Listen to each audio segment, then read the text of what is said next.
Ako zvýšiť povedomie o vzniku nového maskota menom Spirit a pozitívneho prepojiť s identitou Deutsche Telekom IT Solutions Slovakia s čo najefektívnejším rozpočtom? Ako hlavné výkonnostné ukazovatele kampane sme mali dané 3 ciele.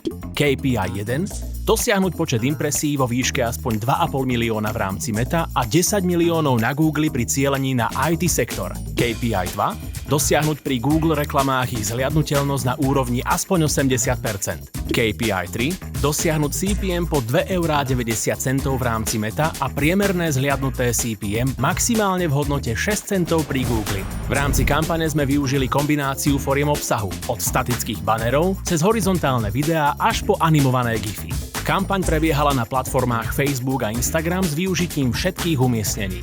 Podľa výsledkov jednotlivých vizuálov a umiestnení sa kampaň priebežne optimalizovala. Cieľovým publikom kampane boli zamestnanci IT sektoru vo veku 18 až 55 rokov. V rámci cielenia sme využívali výber publika podľa záujmového cielenia a geolokácie. Kampaň zasiahla 725 288 jednotlivcov z IT sektora v rámci celého Slovenska. Celkový počet impresí dosiahol 4 488 838, čo poukazuje na širokú zobrazovanosť v rámci cieľového publika. Na efektívne využitie rozpočtu bolo pre nás kľúčové udržať CPM po 2,90 €. V rámci kampane sa nám podarilo dosiahnuť priemerné CPM za jednotlivé reklamné skupiny v hodnote 69 centov za 1000 zobrazení. V rámci kampane na Google boli zvolené formáty Display Responsive, Discovery a preskočiteľné in-stream videá. Ako cieľ boli nastavené brand awareness a reach kampane s biddingom na viewable CPM pri display a target CPM pri videu.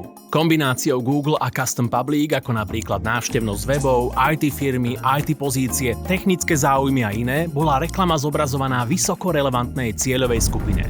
Celkový počet impresí v rámci kampane dosiahol viac ako 45 miliónov, čím sme želaný počet impresí prevýšili až o 353%.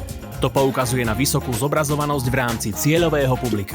Počet zhliadnutých zobrazení presiahol celkovo 44 miliónov, čo tvorilo až drvivú 97% časť všetkých zobrazení. Priemerné zhliadnuté CPM, ktoré sme dosiahli, bolo len 3 centy, čo je o 50% menej ako stanovený cieľ a kampaň tak bola finančne vysoko efektívna. Engagement rate kampane prekonal benchmark v segmente tech a software o 700%. Získali sme 113 krát záujem o pracovnú pozíciu, a to napriek tomu, že hiring nebol cieľom kampane. A vítaný bonus prišiel aj v podobe samotných zamestnancov, ktorí začali rozprávať ako Spirit. Teda kokcu pri slovách začínajúcich na p.